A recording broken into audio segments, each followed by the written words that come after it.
Back to Joy of the Hang. I'm your host, Sharon Stevenson, and we're welcoming back a guest that we had last year, Yeah. Christina Ordonez, and I haven't gotten any better at rolling my R's. I know. I promised I'd practice last year, and it just hasn't happened. Some things just aren't priorities, and that's okay. Thank you for that, because I'm not good at it.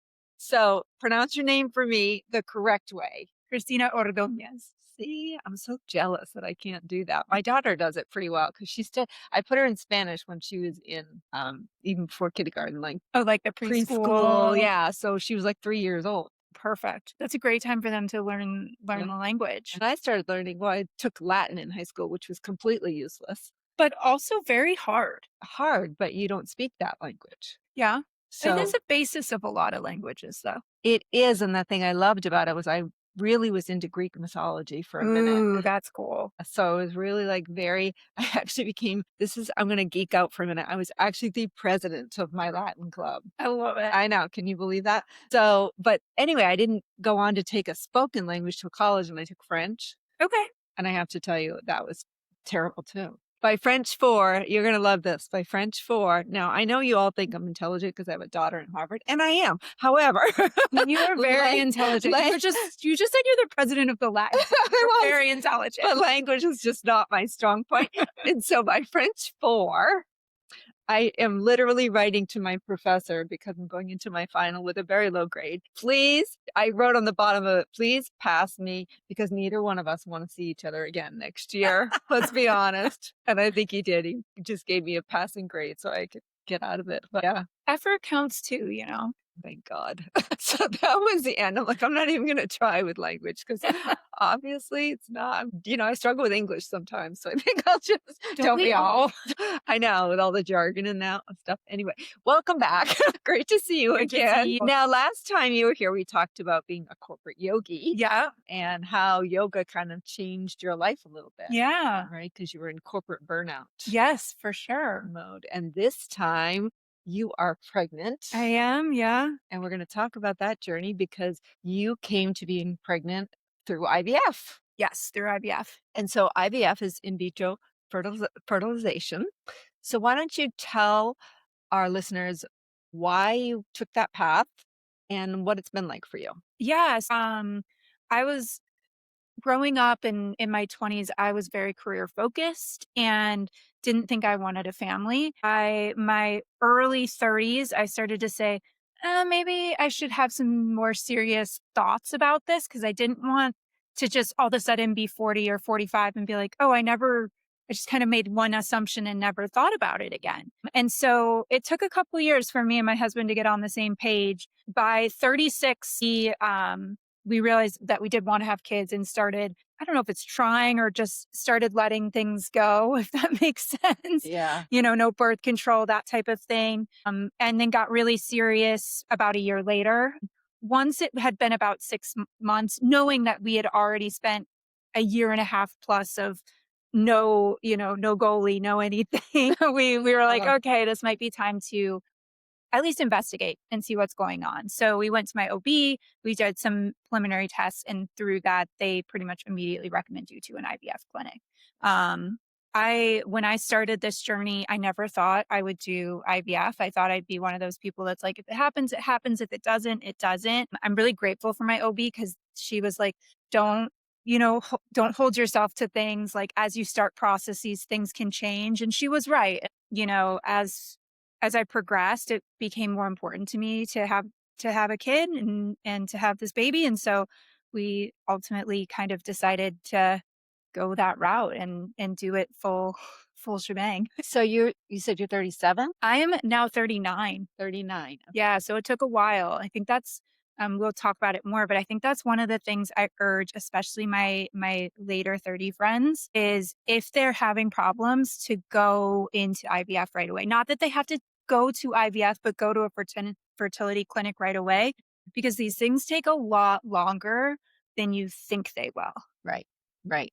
And so I had a similar experience. So I will share mine as well. So this is good that we're talking about this. I was a little bit younger, but I do want to go back a little bit. So when you say you're having problems, so both the man and the woman get tested, correct? Correct. So you're both kind of tested to see where your levels are in terms of, for the male, it would be their sperm production And motility, and yeah. motility, and for the female, it's egg production, right? Egg production, some level of egg quality, but I don't know how much they can really test it, but yeah. Yeah. So then they kind of determine which partner maybe is needing. How does it work? I would say for the most part, so they're gonna do 2. The men get much less testing than the females do. And if the men's numbers are somewhat normal, they're pretty much put to the side. There is a small chance that they're not normal, even Yeah. though they present normal. That can happen, but for the most part, And normal means, let's talk about the term normal though. Normal for a male means they are producing enough sperm and there's enough motility in it Mhm. in which to conceive. Exactly. Okay. Yeah, those are the 2 factors that they test for men. I don't even know how many factors they tested for me, a lot. Yeah. And then women, they tend to focus on. And I think it's because, look, both are very important. And Yeah. I have friends that had male fertility issues, and the initial test brought those out right away. But I think for the most part, they focus on female egg quality, the female side of things, because that tends to be where Right. where As it we goes. stop producing more eggs as we start to age. It's right? not even that we stop producing more eggs, it's that the quality of our eggs go down. So we're producing the same, like we've had the same number of eggs in our body this whole time. It's actually really cool. I think it's around like 16 weeks of fetus development that if it's a girl, they develop their eggs.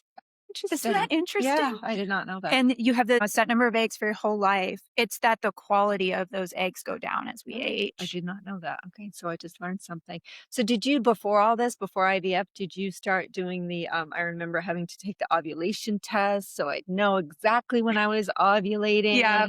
And then put my legs up over my head and stay there for, all the tricks. I did all the Right? To try to like, okay, honey, it's time. Let's It's go. very sexy, right? Right? You're like, oh, peak time. Yeah, Let's put it in. exactly. Okay, I'm gonna lie The stick here. is the color. Yeah. No, so you did all I that. did all of that. I Yeah. know. Before I went to the OB and started doing the fertility. Yeah. Yeah. At first it was just kind of, we'll see what happens. And then it was Right. like, okay, let's get more serious. Let's get more figure it- intentional about Yeah, let's get it. more And intentional. then- yeah. And then it was like, okay, let's start taking the tests and see what's going on. So I remember going through a little bit of depression and a little bit of guilt because I felt like first of all, getting pregnant to me was like, it should be the most natural thing in the world that a woman Yeah. should be able to do. And my body isn't responding and I'm not able to give you a child. Like I had all of this like guilt around the fact that I couldn't do what all my friends were doing naturally. Did you have that same? Did you struggle at all? Yeah, I mean, I think first of all, it's completely normal. And there's like, I don't know if I felt as much guilt as I did shame, to your point of like the body, not like this thing that you think you should be able to do, all of a sudden not being able to do it. I kept feeling like, what's wrong with me? Especially when my husband's test came back like really strong. It's like, you're like, wow, he's Yeah. really good. And I was like, Gee, thanks. yeah, I'm like, okay, this is on me then. And so there was like a lot of, not shame about going through the process, but shame about like, what's wrong with me? What's wrong with my body? Like, Right. why am I struggling with this? What should be, to your point, a very natural process that all women are, Yeah. meant to go through if they choose. They don't have to choose, but if they want to. And some of my friends are more fertile than others. And I'm like, man, you're pregnant every year. And Oh I my can't gosh. even get one. Yeah. That's right. For sure. And that Yeah. I think that was a hard part too, is like I'm seeing, it was years of going through this and I'm watching all of my friends get pregnant. At first, you're like, okay, yay, I'm so happy for you. Yeah. I'm coming up soon. Yeah. And then after a while, it starts to get really hard to even hear it. I had to flip the script in my mind to say every time somebody told me they were pregnant, it meant it was closer to me, because I was really struggling with every time somebody told me they were pregnant, I got really sad. Right. And I didn't want to be sad for my friends. Exactly. Like, of course I'm super happy for them, but it was just, it was like a trigger of, oh, it's still not my time. And that was hard to deal with. but now's your time. Now's my time. So that's exciting. So take us through, again, I went through a little bit of the IVF process. Yeah. IVF process. So take us through the process. So you get your initial tests. He's had his, he's rocking, he's good. Yeah, he's and you're great. like, damn, I gotta look at myself. So you talked about several tests that women have to go through. Give me an example of what you had to go through. Okay, so I don't remember all the names, but you'll do a MRI of your uterus and they'll shoot ink into the uterus. It's to see if your fallopian tubes are open. It's a Mhm. really interesting test because it's diagnostic, but it's also a treatment because if your fallopian tubes are closed, it opens them up. So like if that's something you have, it's kind of interesting. Like, and that's somewhat common that women get this test and then they get pregnant afterwards. One of their fallopian tubes was blocked. Yeah. So that's one of the initial tests you'll take. You'll take a saline ultrasound, a lot of blood tests, and then they kind of go through your numbers and see what happens. For me, I never had a exact diagnosis. It was just, probably age, unexplained infertility. And I think that's one of the hardest parts about this process for so many women is that there's a lot we know, like PCOS or endometriosis, that impacts fertility, but there are no great ways to test for those things. So it's all very circumstantial of like, do you have these symptoms or do you not have these symptoms? Which, is, I hope as women, as research develops, we start to have more understanding where we can have more basic tests for those things. Because I think that would help so many You people. mean earlier on? Yeah, like there's just nothing. Like Yeah. for endometriosis, which I may or may not have, that was one of the diagnosis levels we were going through. Like the only way to diagnose it is to have laparoscopy surgery. And that's, doctors don't want, for good reason, Right. don't want to do that. But there's no, so it's all kind of, well, you have these symptoms, maybe it's this, but we don't really know. Yeah. And that's to understand because everything you want to manage differently. Right. So IVF, so I had Clomid.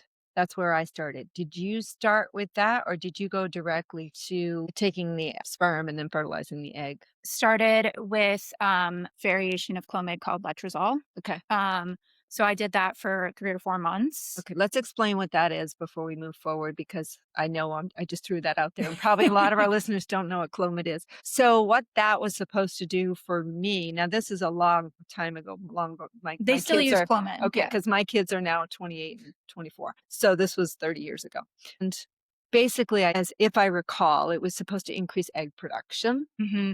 right? Yeah. To increase the likelihood of the sperm Correct. fertilizing the egg in a somewhat natural way without me having to go to the harvesting stage. Is that how you Exactly. understand Yep. it? Okay. Yep. And I think I did that for a few months. So Yeah. So I think it's a typical first step for most people because it's a pill. You take it a couple of, I think you take 2 pills a day for 6 days or 5 days and then right. and then you're done and you see what happens. So that was the first thing. I did that for a few months. And then my second option, we did IUI. I can't remember what that actually stands for, but I call it the turkey baster because that's really what it is. So they plan they try to time the sperm to the egg. So you'll take your Clomid or your letrozole to increase your egg production. They're monitoring you and your uterus and monitoring your follicles to say how advanced are they, when will they drop, and then you're actually taking a drug to stimulate your egg dropping within 24 hours. They're taking his sperm, they're spinning it up so that it's like even more clean and even more quality. Right. And they take a little catheter and just put the sperm into your uterus. So it's like this idea of, hey, maybe they just aren't swimming. Right. So we'll meet them, Yeah. meet them there. Again, We'll introduce them to each other they're right and there. see if they So like even more timed than it's nice because it's pretty low, low in terms of invasiveness, but it also has a lower percentage chance. I think it's something like 10%. So it depends on where you are in your journey, how many times you want to do that. Would say many couples will go 4 plus because of my age. We did 2 rounds and decided that was enough for us and that it was probably time to go more the IVF route and do the full kit and caboodle. okay. And the full kit and caboodle is what? So he is, I guess, depositing his sperm, right? Yeah. So you get a collection of that. And then what happens? How do they So actually fertilize you? so it's kind of there's 2 elements to IVF. The first and the most invasive is the egg retrieval. And so again, they'll put you on a Clomid or a letrozole. They're stimulating egg production. They want to maximize the amount of eggs that they can get from this surgery. They're monitoring you. Uh, Day 1 is the first day of your period. From day 3 to day 14, you are taking injectables to stimulate growth. You're taking injectables to stop the eggs from dropping. So, everyone has a unique experience. For me personally, it wasn't terrible. Let's call it, I don't know, 3 or 4 shots a day. It is a lot of hormones in your body. I didn't struggle too much with the hormone changes, but it's very common for women to struggle with the hormone changes. So if you did, that's common and that's normal. Right. Yeah. So you're kind of doing that for about 2 weeks, and then they schedule you for your surgery. Again, you'll have a trigger shot so that the eggs know it's time to drop, because they've kind of been drugging you up for them to not, to get them as big as possible. Surgery lasts about an hour. It's really not too long. They will put you out. It's not total anesthesia, but it's enough that you're asleep. And So they go in, they're harvesting your egg now. Yeah. It's dropped. They're harvesting the egg. They've already harvested the sperm. Yep. And now they're going to put it in a petri dish and see if they match. Yeah. So Okay. yeah, so they'll take my eggs and they'll know right away you had this many eggs. And there could be that I had 10 eggs, but only 5 of them were fully That they were viable. viable. Yeah, they were large enough that they would make an embryo. Immediately, at least at my clinic, everything's right in the same building. Like immediately those eggs get passed to the scientists who, while I was in surgery, my husband was doing his stuff, and they immediately start to make the embryos. By day 3, they'll tell you, okay, here's how many embryos are left based on your eggs and the sperm. And then by day 5, here's how many are left, because there's naturally attrition throughout the process. So how many were? So for me, it was really interesting. I had to do 2 rounds of egg retrieval. My first round, I would say, is largely unsuccessful. I had retrieved 4 eggs, and because it was so little, we ended up with 4 embryos, but they were all day 3, which isn't a great, it's not that it's not viable, but you have a higher percentage chance of success with day 5 or beyond. In the clinic, because they don't want to risk you going through this surgery and not having anything. Once you have like under 4, they say, hey, well, we'll stop at day 3. I did a second round in 8, probably about 4 months later. And that one was, again, not very successful in terms of number of eggs. I ended up with 6 eggs harvested, but then it made 4 eggs to stage to day 5. And then I got those PGT, which is genetically tested. And I had 2 that made it genetically tested normal, which from a percentage wise was really high. Most people will get 10, let's say they'll get 10 to 15 eggs. They'll end up with maybe 6 that go to 5, and they'll end up with only 1 or 2 that end up PGT normal. I think you lost me a little bit. It's a lot. Yeah, It is a lot. No, I think so. I'm just a little confused with the day 3 and the day 5.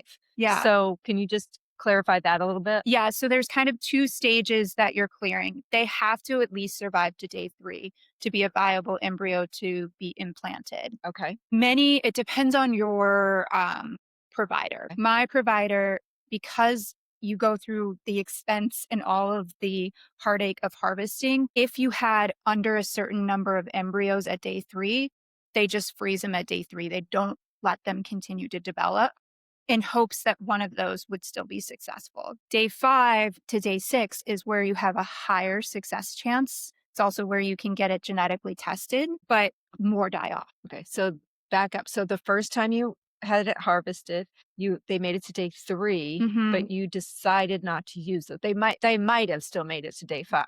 They might have still made it to day 5. We don't know. Okay.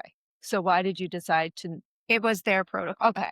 Yeah. So they just decided. They just decided, yeah. Okay. So then you did it again. And out of the 6 you were able to retrieve eggs, you got 2 that were genetically tested and viable. So were they both implanted? No.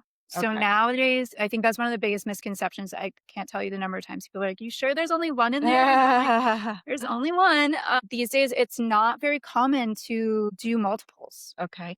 Because there's so much science behind it. Yeah. And it's not to say that there's not miracles and that, everything, but they can look at the PGT tested. So that means it's genetically perfect. So they can do all of these tests while they're still in a lab state?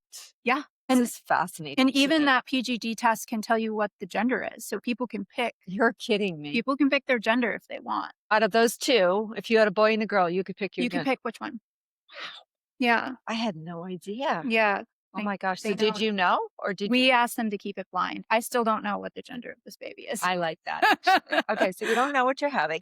So, okay, so how do you decide if you've got 2 that are You go by the highest quality. So okay. once these are genetically normal, then there's like these grades, double A, AB, double B. I can't remember what they all mean, but it's all around the quality of the embryo. So the highest, like a euploid day 5 double A has like something like a 60% chance of success. So because they know all these stats of like success rates, they're less you can ask for multiples. You have to sign off and say there's increased chance that you get pregnant, but there's also higher risk of, twins or multiples. Mhm, But because they have it down to so much of a science now, they're not as like, let's just put them all in. They're kind of like, hey, here's a really good embryo. mhm. You have a really good chance with this embryo. Let's just implant this and see what happens. Okay.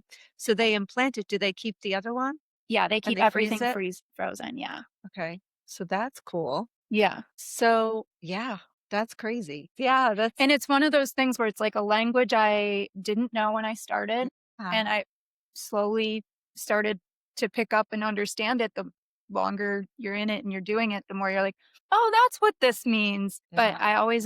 I had a good friend that went through many rounds of IVF, and she always said, like, I've heard every story in the book. Like I've heard of, you know, D-rated embryos becoming a kid. So you never know what's going to happen. There's always probabilities, but that doesn't mean it's completely, nothing's guaranteed. And also don't discard, and the doctors say this too. Don't just discard it because it has a lower grade. That could still be very much a viable embryo.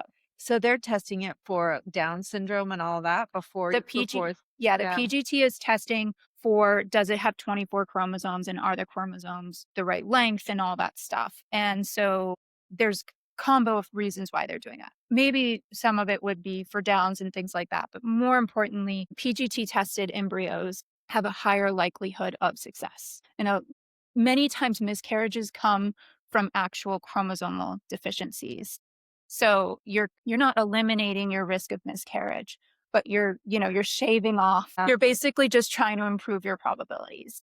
So that's one of the biggest reasons why you do PGT testing, is because it increases the chance, if you have a euploid, increases the chance that would turn into a successful pregnancy. Before we move on to your pregnancy, which I do want to talk about, Yeah. I want to back up a little bit because I'm sure there were a lot of emotions around this, Yeah. both with you and your husband. So I'm curious, was your husband always like on board, or were there times when he's like, this sucks, I don't want to do this anymore? And you too. I mean, tell me what you two went through as a couple in this journey, Um, so if you I don't mind no, sharing. It's personal, but no, of course. I would say that he was always on board. He had very little to do.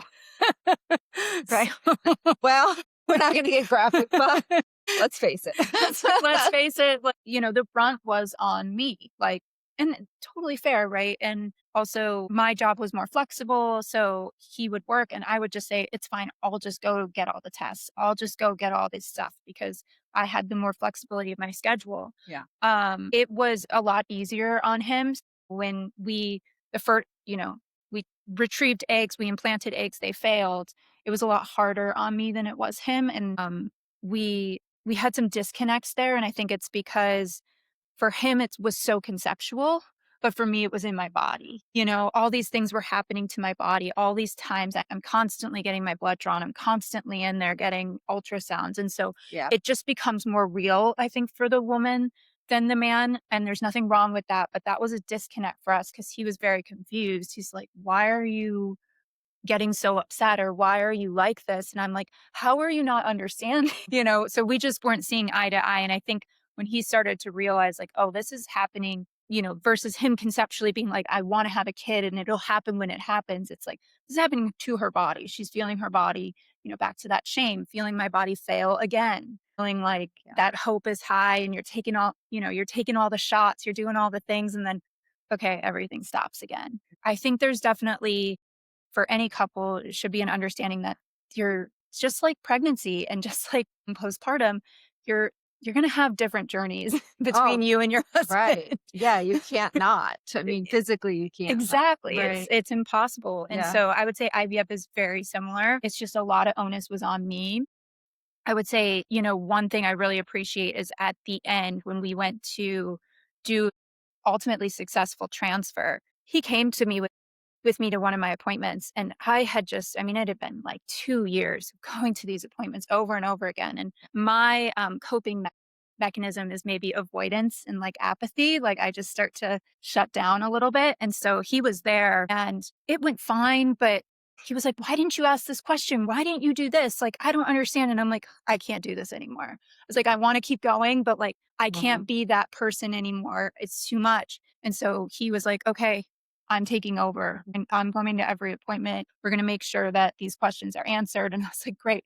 Thank you so much. Oh, good. So Because what part couldn't you do anymore? I just couldn't, it sounds so, and I think this is another thing where guilt or shame comes up is it's like, it sounds so silly. Like, what am I doing? I'm taking time drugs. I mean, it's a lot, like, 4 times a day, you're taking X number of pills and they're timed.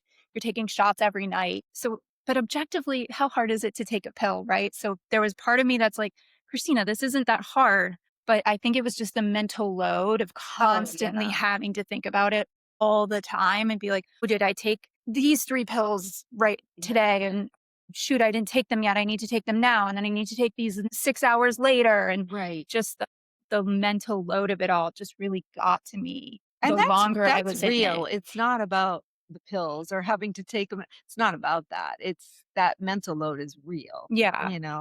Give yourself a break for that because yeah. But it's like tough Oh my because gosh. it's like objectively, what are you doing? You're taking some pills. But yeah, Right. it really started to add up for me. And it took me a minute to realize like, that's okay. It's okay that it was hard. Yeah, and now it's been worth it. Oh, yeah. So you said you're 30 weeks along already? Yeah. Wow, wow. So tell me, okay, so now they you go back, is it surgery now that do you have to be put under for them to For the implantation, it's very simple. You're not put under. Your spouse or partner can be in the room. The hardest part is that your bladder has to be full. why is that? Because it helps guide the catheter straight into the uterus. Okay, So interesting. that's actually the So it hardest part doesn't go to the wrong spot, is okay? how much you have to pee. As in putting pressure on Yeah, to put it yeah, thanks. exactly. Yeah, okay, I hadn't thought about that.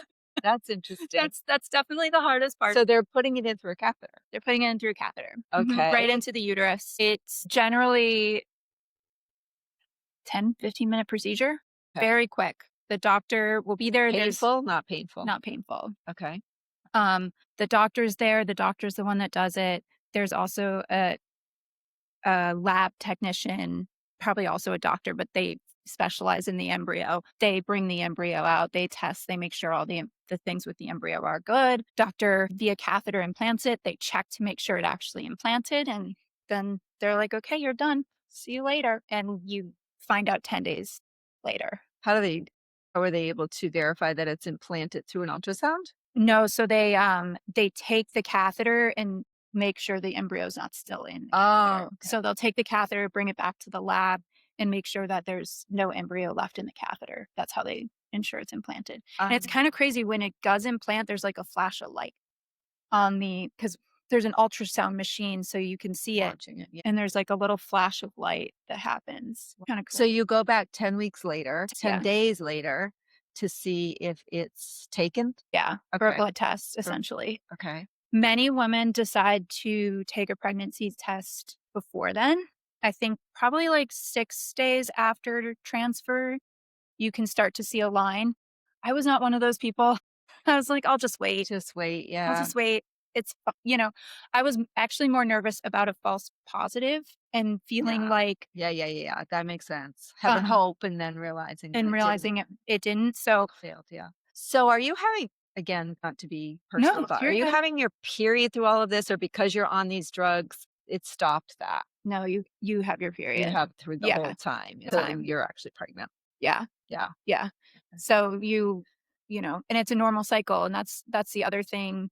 with IVF is it's very tied to your cycle. So if your period's 2 or 3 days late, you're going to start your next round of treatment 2 or 3 days later. Well, Um, yeah. And for me, I don't know about you, but I was not, still am not overly a planner. And so for me to have to kind of pivot and do a little mind shift of, I have to track everything. I never knew when my period was coming when I was younger. I'm like, yeah, whatever, it's here, I've got to, if I was on the pill, when I was on the pill, it Yeah, was like, totally. okay, that would keep me regular, whatever. But when I went through the IVF and I didn't go through all the way to IVF. I went to the Clomid and then I did the shots. Mm. But what happened in my experience was, now it must have been before they had the test you mentioned to clean out the fallopian tubes. Yeah. Because what was discovered, I can't remember if it was discovered through an ultrasound. It must have been. So I had a cyst Yeah. on my ovaries that was blocking my ovary.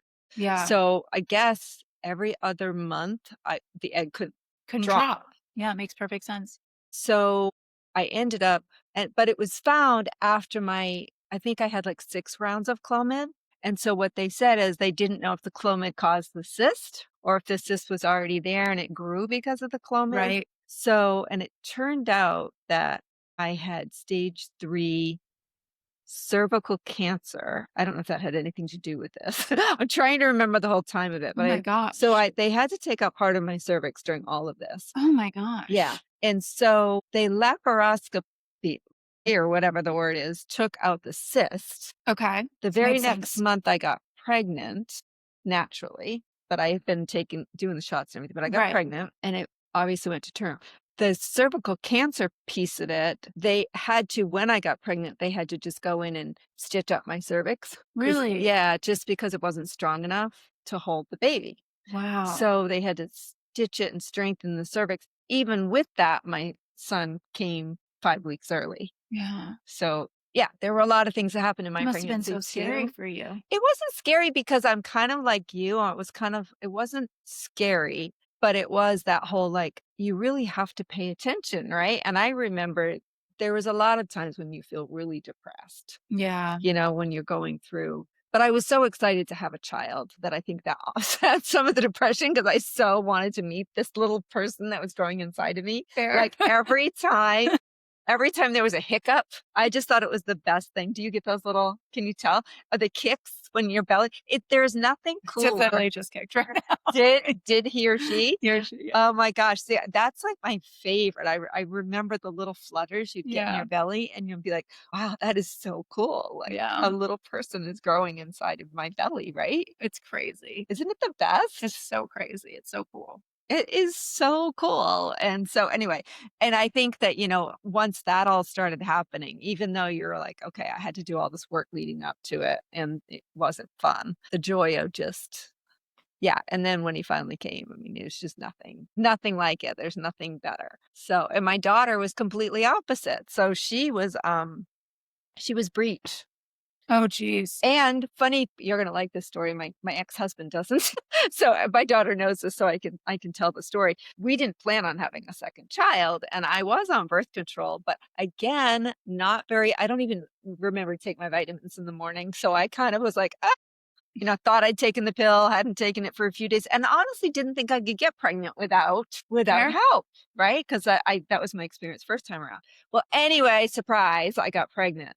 And my ex-husband was not all too happy about it. So she was a bonus child and a lovely surprise. But anyway, The best surprise. She's my best friend. But that being said, that pregnancy was so different because she was breech and I am terrified of needles. Like I had an all natural childbirth. Okay. I did not have an epidural. I was like, no, absolutely not. I will suffer the pain. So Sam, my son, born completely natural, 5 weeks early. And my daughter was breech. And the doctor, I'm going to just show you because I have to do a visual. So listeners, you have to imagine me on top of Christina's belly. And the doctor's name is Dr. Sunshine. Is that the best? That's great. Dr. Sunshine climbs on top of the gurney and on top of me. And he's trying to push my stomach Oh to my make, gosh. to make the baby flip, which I guess if it had happened would have been incredibly painful, but I did not know that. So he's pushing and pushing and pushing and she is not budging. And I'm like, don't stop. You need to turn her. I do not want to have a C-section. He's like, I can't. I will hurt you. So anyway, my daughter was born C-section. C-section. Yeah, I was gonna say She got her breech is way. pretty. C-section. She always gets her standard. way. Yeah. Well, So yeah, I was like, she was stubborn from the get-go. yeah, you know, they are who they They are. are who they are, little brat. So now I have this scar from her. But anyway, so how has your pregnancy been in the last? I've honestly had considering how hard it was to get pregnant, I've been really blessed because I've had a very easy pregnancy. First trimester was, for me, the biggest symptom was fatigue, sleeping a lot. Yeah, that's normal. And I already suffer from migraines, but I had quite a few migraines, which were rough because you can't take anything for them. So a lot of dark rooms, a lot of naps, but I didn't have a lot of morning sickness or things like that. IVF, one of the most common side effects of IVF is that you'll have uterine bleeds, which I did have from the implantations. For me, as you know, I'm a yoga instructor and I couldn't work out for almost my entire first trimester, which was a little tough for me because I like to move my body. Could you move anyway? Could you go for walks? I could go for a walk, but that's about it. And I still taught, but I wouldn't demo anything. So I'd just be standing there kind of thing in the room. I wasn't even allowed to do yoga, which I was like, oh, what do you mean? It was rough. Yeah. But then since then, second trimester, and now I'm into my third, has just been relatively very, very easy for me. I'm very tall. So I didn't pop until maybe 3 weeks ago. These are still all my normal, these are pregnancy jeans, but everything else is still all my normal clothes. I haven't had to buy anything new yet. First, I thought I was going to get this cute little wardrobe.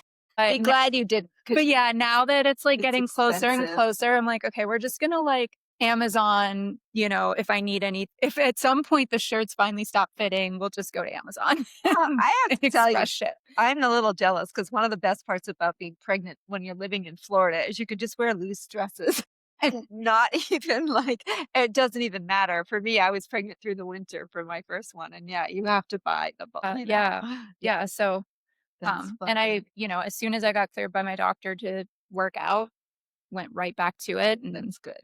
Yeah. Everyone's always like, how are you still doing this? I'm like, well, I'm going to do it until I can. So well, it's good for you and the baby. Mentally. Yeah, I enjoy it. And I think one of the nice things about being a yoga instructor and through this whole thing too, especially with working out, is that you just get to know your body really well too. So if something doesn't feel good, I just stop. Or, there's a lot of, you can't be in a hot room, but if it feels too hot, I'll step outside. Yeah. I think there's a lot of these things of what was your body used to? I did hot yoga all the time before I was pregnant. It's going to be fine once I'm pregnant. So you're a first time mom. Is there anything that surprised you about this so far? About that? Other than how hard it was to get pregnant initially. Obviously, yeah, that surprised me. I think that's common for us women that we're that won't happen to us. Yeah. That surprised me. Trying to think honestly how easy it's been has somewhat surprised me, or I thought I would show so much earlier.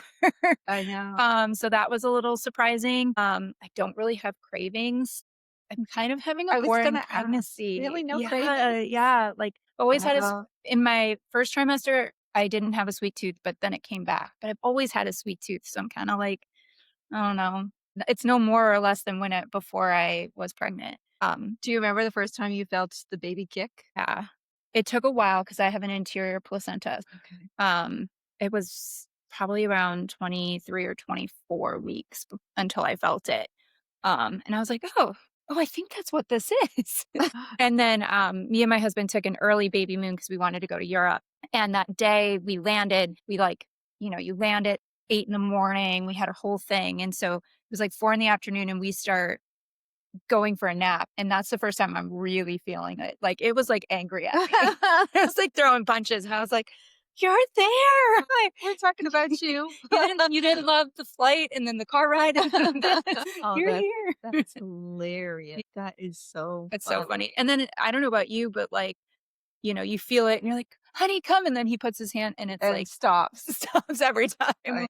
But, which also makes it like a special part of like your experience as a pregnancy. Like, this baby's really living within you and you can feel that. Right. That was it's literally a part of you. Right. It's Yeah. crazy. Okay. What's a baby moon?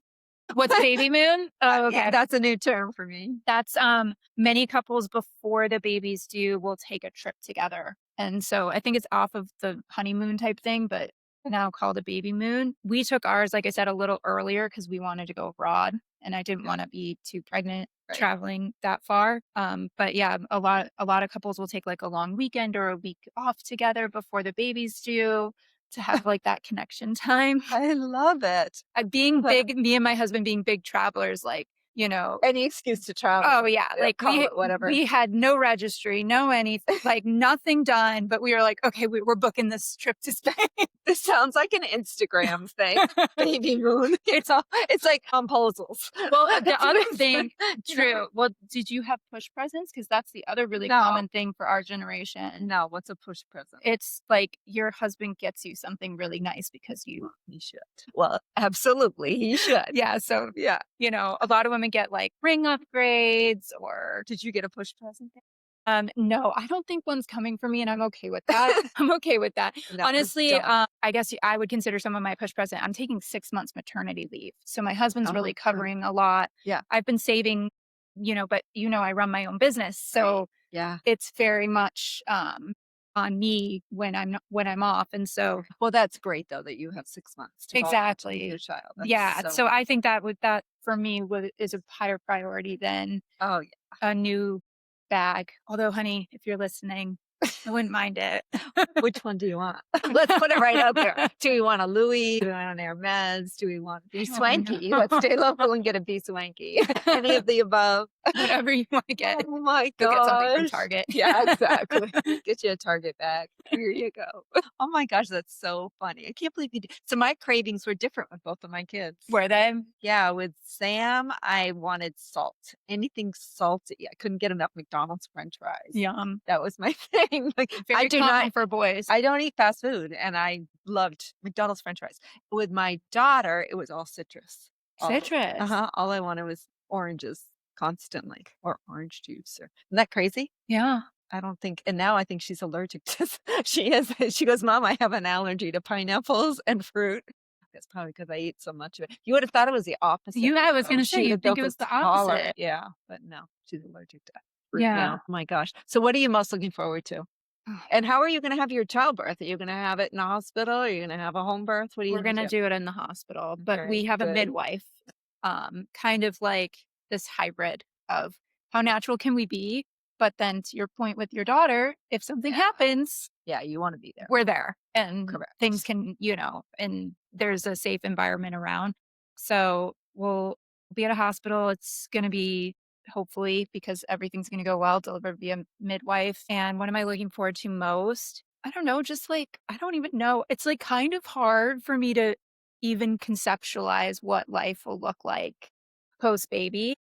I know it's going to be amazing and I know I want it because I did all this work for it, but I have a really hard time even like thinking about it because it's going to be so different. Yeah. And so instead I kind of remind myself of like yoga principles of like there's impermanence in life and like you're adaptable to change because I'm very change resistant and I know my entire life's about to change and I'm like It's about to change. and of course it's going to change such for a the great better. way, yeah. Um Such a great way. but my therapist about this before when I was deciding or me and my husband were deciding do we want kids and we are going through all this whole list of stuff and she's like here's the thing it's so easy to see it's hard to take care of them it's all that she's like I can't even describe to you the benefits because they're indescribable. It's true. And You just gave me chills. It is so true. yeah, And you don't get the rewards until much later in life. There'll be little glimpses along the way. But I was like, every age had its challenges and every age had its rewards. So there was always, yeah, because they're transitioning too and trying to figure out who they they're are. trying to figure their own stuff out. Yeah. And, I think one thing I'm grateful for is that this baby's going to get raised in a household that, me and my husband are more spiritual. We're more willing to let go of control and roll with the punches and, kind of prioritize peace and simplicity overall. And I think if I got pregnant in my 20s, that would be a very different, Well, very different environment that it yeah. grew up in. And so hopefully it's a nice, loving, and, no matter what, it's a loving environment for them, but a peaceful environment for them to grow up in. And, my husband's really good at keeping perspective. So when I get all anxious, he'll just be like, okay, time to back Oh, off. that's good that you have that balance. Yeah. Do you have names picked out? We have I won't some put you on the names. spot. I'm No, just no, it's wondering okay. who Well, they we go. don't even know the gender, so it's You're like right. You have a we few don't know names. names. Yeah, we have a few names, nothing final, Yeah. but some contenders in both. Also, because like I'm all for those people that know that what they want, great, you do you, but like I kind of want to feel the baby. Like, Yeah. maybe I think it's this, but then it's in my arms and I'm just like, well, you're not that. Like you're this. So I love that because my son was always Samuel. He was always going to be Sam. I don't know why, but he just was. you just knew it. And my daughter was Emily until the day she was born. I don't think she had a name for 2 days, and then she's Haley now. She's not Emily. She never would have been an Emily, but we also had Lindsay, but Emily, I think, is what she was gonna end up with, and we looked at her, yeah, same thing. I mean, we kinda got to know her, and I'm like, "No, she's Haley." Yeah, so I wanna give So myself yeah, permission to feel it out, I love So that. there's, like, contenders, there's, like, names popped up. We've been March Madness is coming up, and so we're trying to do, like, a March Madness bracket of the Okay. names Yeah. just to make it kind of gamification, make it fun. That But, yeah, I think the goal is to enter with, like, 3 boy names, 3 girl names, and then just kind of feel it out when we get there. I like it, I like it. Well, you can't look at who's betting though, because Well, I mean, already everything is. you're already betting on everything. No, I mean, already people are betting on due dates and Yeah, genders, so exactly. they got Yeah, plenty to that on. So did you well, no, because 'cause you're not doing a gender reveal. So I was like, because the gender reveal party's a thing too, right? Yeah, that is a thing. Yeah, No, you're not doing we're that. not doing it, yeah. I like that you're keeping that kind of quiet and It was making not it a surprise. I never thought that would be what I would wanna do. I don't know if my husband had lots of thoughts beforehand, but I think because of the IVF journey, because so much of It's planned. it's so planned and so scientific and so precise, Mm. it was like, "Why don't we just keep a little mystery?" I love it. I Like love that. at this moment of mystery, in in the whole process. All right. So what advice would you give other couples that are going through a similar journey? So I would say that give yourself a lot of grace. We were talking about you were giving me a lot of grace, and it's emotionally, especially for the woman, very hard. And I had so many people that were really supportive and they meant the best and they always were like, it will happen. And I never had this doubt that it wasn't going to happen. I always was like, it'll happen. It's just matter of time. But when you're going through it, it's hard to see that light at the end of the tunnel. And that's okay to just be upset about it and be sad about it and give yourself the grace to have all of the emotions. And then also with IVF, it's okay to take a break. Like it's okay to take a couple months off and then come back. No one's it's Yeah. not gonna stop your place in line. Like nothing's gonna happen, outside of your continuing to age. There's nothing happening. It's okay if you need to take a break to go back. And then from some more practical stuff, I really liked this book called It Starts with the Egg. And it really describes the whole fertility process. And it gives you some, vitamins and diet and things that you can do as a person. IVF can feel really outside of your control. So it's nice to have something where you can feel a little bit like, "Oh, okay, well, I can do this. Yeah. Maybe I can't do everything, but I can do this." So I really like that book. And for me personally, one of, I think, my biggest reasons for success was I went on a very strict diet called the autoimmune protocol diet. I haven't heard of this. It's Whole30, but more restrictive. Okay. Uh, so it's not for everyone by all means, and not everyone has the same, would maybe need this at all. But for me, it's an anti-inflammatory diet, and I started it probably 2 months before my first round, and so then it was probably 7 months or so by the time my second round came about. And the reason why I think it was really helpful for me, one, my numbers got significantly better. Across the board. I was always had good numbers, but there was like a couple where they're like, this isn't great. It's not bad, but it's not great. And all of a sudden they were like, every number is perfect. And then also, when I said I had a really high ratio of quality egg Yeah. too, I think it was because Give me an example of what the diet looks like. What would what be a would I eat? typical? Yeah, what did you give up? Oh, I gave up like everything. So So sugar, sugar, dairy. dairy, gluten, legumes, seeds. Really? Yeah. Nightshades, so peppers, tomatoes, potatoes.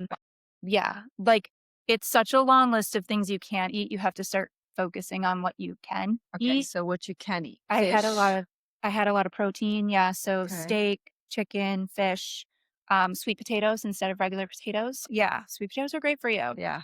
So I'd ha that would be my typical carb because 'cause you're not really allowed rice, even though it's gluten-free, so, sweet potatoes. Dark green vegetables, I'm assuming. Yeah, you can have most vegetables, you can have most fruit, Okay. so it's just like a very and like anything, you can make it unhealthy in some ways too sometimes, Yeah. but yeah, it's pretty like simplistic diet. And I found the things that I liked. My husband would make me soup every week. So I'd have like a soup that I could have for lunch. I'd have sweet potato. We'd bake sweet potato fries all the time. So I'd have something to snack on. Yum. And So was this recommended by your doctor, or is this just something you researched and came upon yourself? it was something, I had a friend who had done multiple rounds of IVF and I said, well, what would you suggest? And she said, I didn't do this because this is very extreme, but you can look into it.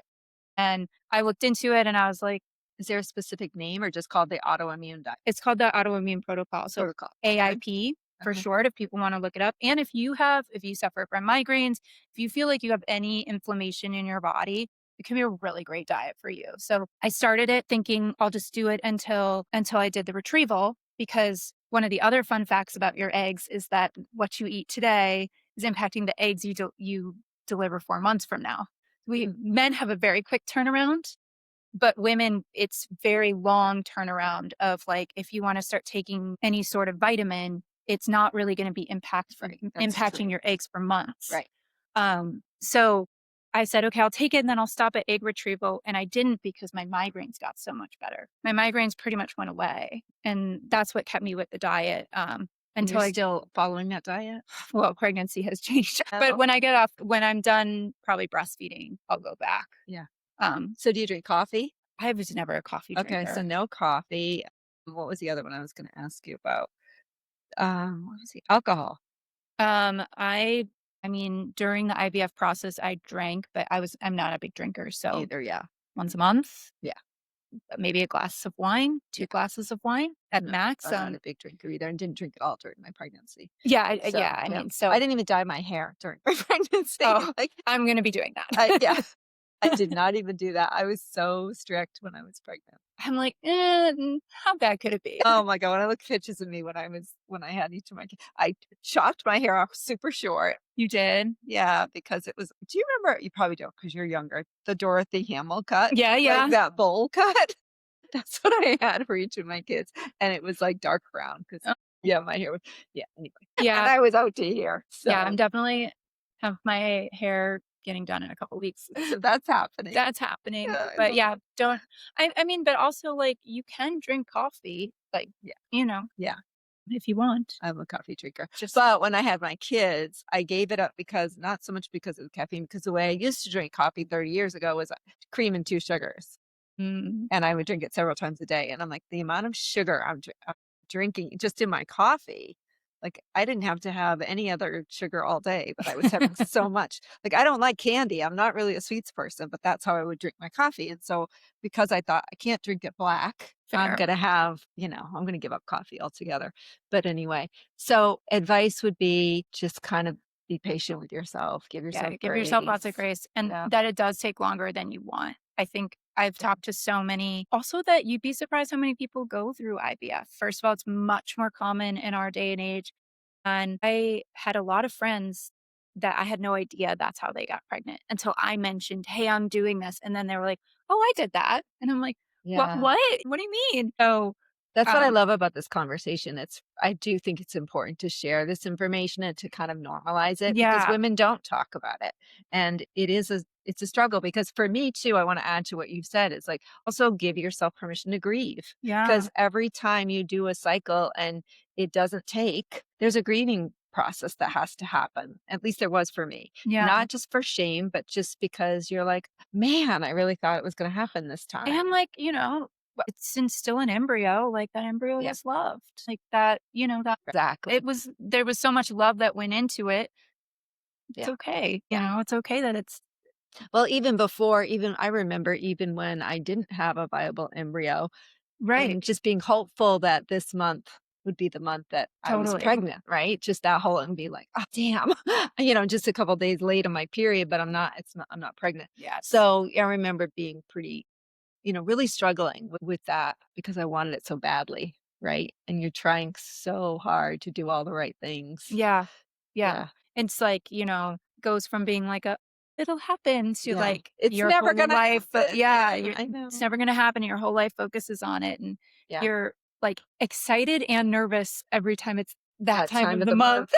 Yeah, I Like, remember. I mean, I because it's remember. like there's so much hope and then there's so much, oh my God, but, Yeah, I remember bracing. my first husband being really disappointed those months when I wasn't, and I would be so sad, and then finally the month that I was, he knew I was in the bathroom taking the pregnancy test, and he almost didn't want to be there when I came out because he didn't want to see the disappointment, Yeah. right? And so finally I came out, and it was actually on Labor Day, which is the funniest thing. It was on Labor Day, and I was like, "We're pregnant!" So yeah, that Oh, was how beautiful. yeah, it was exciting. So, but yeah, I just want people to understand though when it's not happening. I mean, obviously there probably comes to a point when you might want to give up and maybe choose adoption or choose something else. Was that ever an option for you? Did you ever consider that? For us, I mean, we were so lucky in the Yeah. sense of like I had a relatively short process. Like I have a friend who her fertility process was quite extensive Mhm. and she was such an amazing support system to me. And part of it was because because it was so hard for her. I mean, multiple egg retrievals, multiple of everything took 5+ years. She was so good at, to your point, adoption's an option, not having kids is an option, continuing is an option. And this idea that like there's no such thing as a right or wrong answer. It's so personal to each person. And like whatever decision you make is the right decision. Right. Like Yeah, and that's a good point. And I think too that we have to keep telling ourselves that, like you said, whatever we decide is perfectly okay, yeah. meant to be. And the thing I love too about your story now is you have such a beautiful story to tell your child one day of how they came to be, because it's so beautiful how much you really wanted them and Yeah. what you went through to give them life. I mean, imagine that.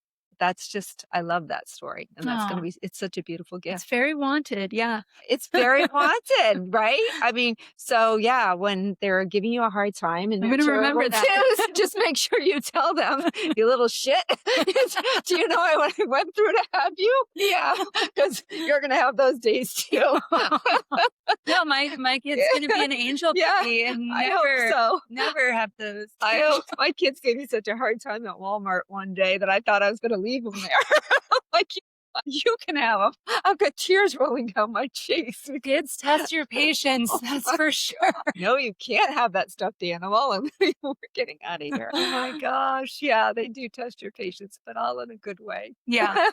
I mean, it's just another cycle of life. Like literally, it's a new cycle of life. But I think like from adult perspective, both male and female, it's a rebirth for yourselves. So how often do we call it like you reparent yourself when you parent your child? And Yeah, I think it's a new cycle of evolution for the adults just as much as it is this brand new, being coming into the world. And so yeah. it'll be interesting to see how that evolves. Oh, I hope I get to meet your new child one day. Well, we'll I hope make a I get date I know, I'll have to bring them back when they finally arrive. soon. Only a Yay! couple months away. I can't believe it. I know. What, 10 weeks? Yeah. 10 weeks? Yeah, Be here before probably you maybe know it. less. Yeah. Hey, it might be on my birthday. My birthday's March 18th.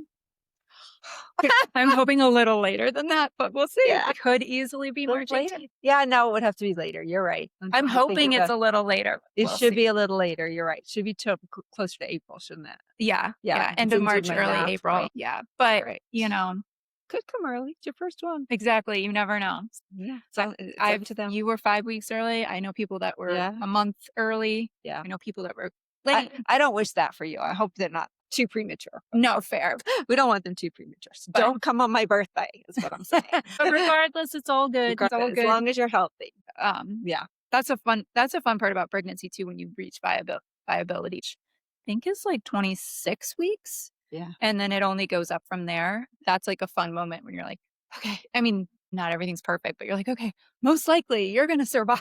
Oh yeah. Realization in my mind of like, oh, you are real. You're going to come. You are real and you're going to come and I better have a bed for you to sleep in. And Yeah.